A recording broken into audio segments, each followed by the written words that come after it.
Now we're going to add all this back up together, and all together it sounds like this.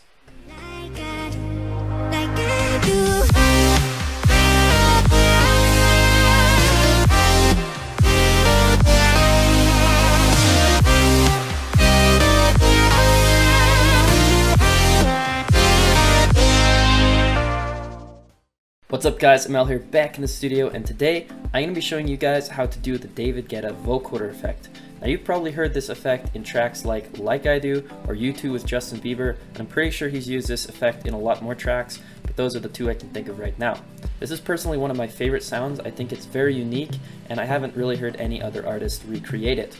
Now in just a second here we're going to jump into the project and I'll show you exactly how it's done, but first I'm just going to play through the track one more time so you can get an idea of what we are going to create here.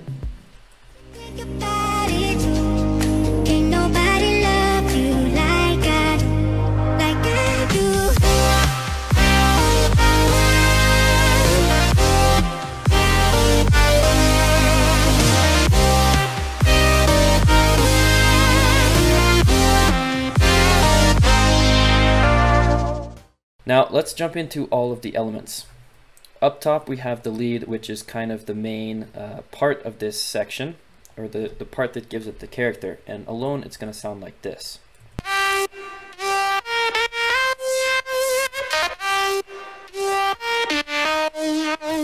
So in real life, David Guetta actually uses a physical vocoder, and I don't know exactly the name of the vocoder, but it's a physical keyboard, puts the, I think he actually has an electronic one that goes around his neck and picks up the vocal cords.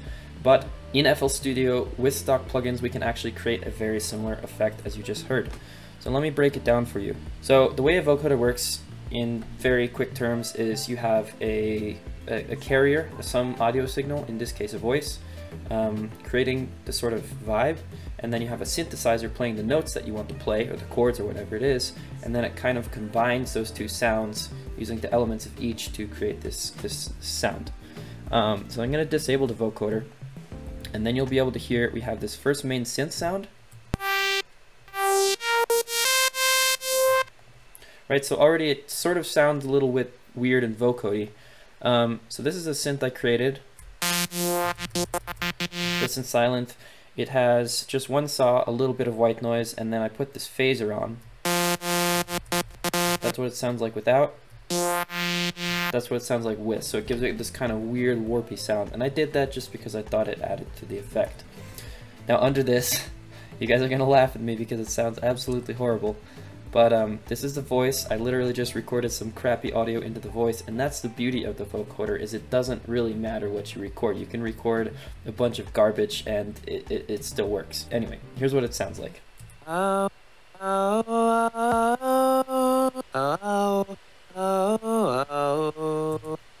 Okay, yeah, so it sounds absolutely terrible, I know. But then what happens is if you add these two up, we turn the vocoder back on, this is what it sounds like. Right? So it turns all that crappy audio into a very cool sound. Now on top of that, if I just play this right here, kind of boring, right? So then we go in here and I have pitch automations doing some little pitch bends, and just listen to it. Right, so it goes wah, instead of it almost gives it like a vibrato thing. So you can see here I have my main pitch bend track. And then one thing that's a really cool trick, I don't know if you guys know it, but it's super cool. You can actually automate the automation. So what'll happen, if we double click on this automation, there's this section over here called LFO. If you enable that, then it creates an LFO with parameters like amount, tension, speed. You can create automation clips for all of these things over here. So what I've done is I've set my speed to where I want it, and then I've actually created this automation down here. You can see these little humps, and every time those little humps go up in the automation, it actually triggers a level of the LFO. So listen to this note before without this automation. Boring, right? It's just static. Now we add this back, and this happens.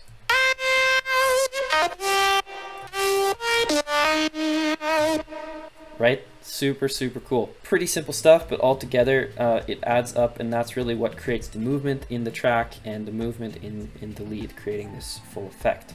I'll just play it for you one last time before we move on.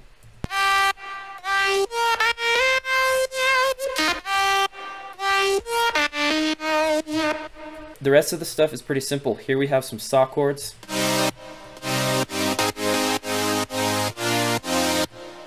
Right, pretty basic. I just have, I think four actually, creating this. Here's the first one.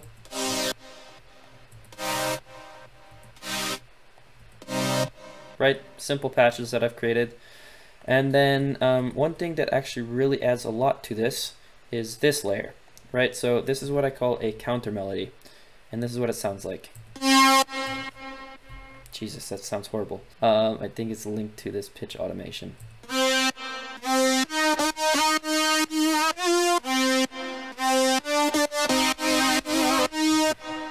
So the reason I have this is listening to the original track, it's almost like there's the main vocoder synth and then it's also kind of a counter melody. So I'll play the chords in the main lead and listen to this. It sounds cool, but it seems like it's lacking something. So now we add in sort of this harmony or counter melody and it really adds a lot.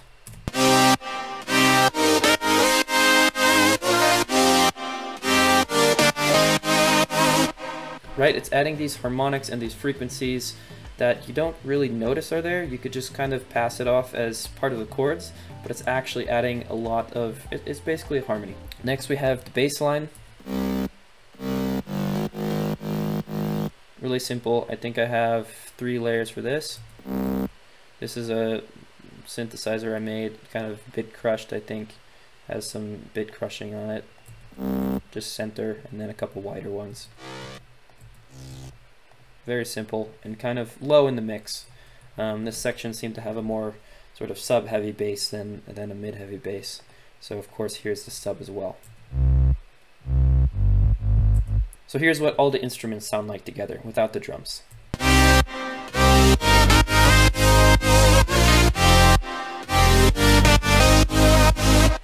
Now we're going to add in the drums, and basically what the drums are doing in this section is not the regular 4th to the floor or anything like that. We actually have the kick on its own separate automation clip, so we've turned off the sidechain, so the regular 4 to the floor sidechain is gone, and now we actually have a separate sidechain coming in, basically with the kick emphasizing the rhythm, right? So here's the bass line with the kick. So you can see it's actually not on the beat, it's actually a little off, and it basically just comes through the mix to punch the rhythm and really makes it hit a lot harder. Then we have this toms to fill everything out. I'm just going to play everything without the lead.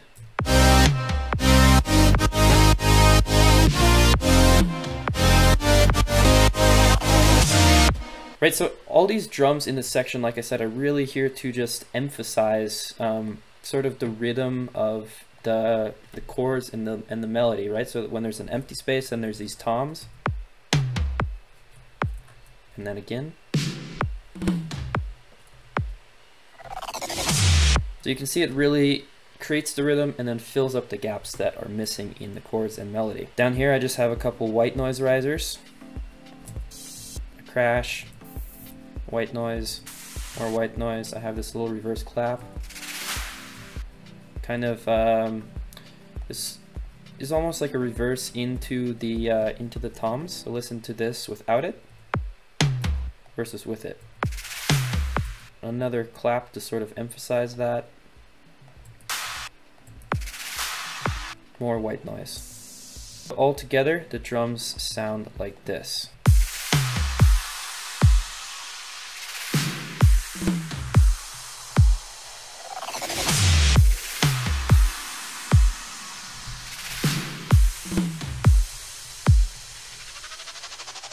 Okay, we've done drums. Now we're gonna add all this back up together, and all together it sounds like this.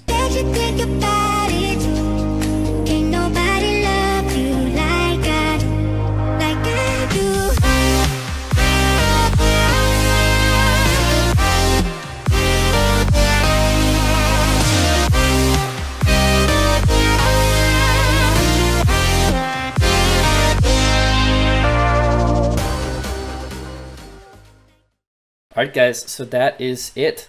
I think I was pretty clear with everything. Like I said, this wasn't a full tutorial on the actual vocoder. If you have any questions about that, feel free, but it's also, there's a ton of tutorials on YouTube how to do that. Okay, so as a little bonus, I've actually taken the time just very quickly and recreated the section that I was talking about from 2U, where he also used the vocoder effect.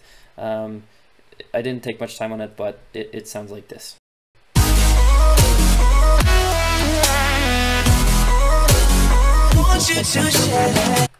Awesome. So same exact thing, basically using all the same principles with vocoder, chords, percussions, and bass line.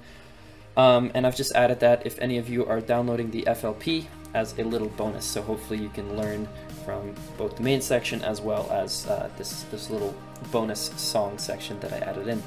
Otherwise, that is going to wrap this one up. Again, thank you so much for watching.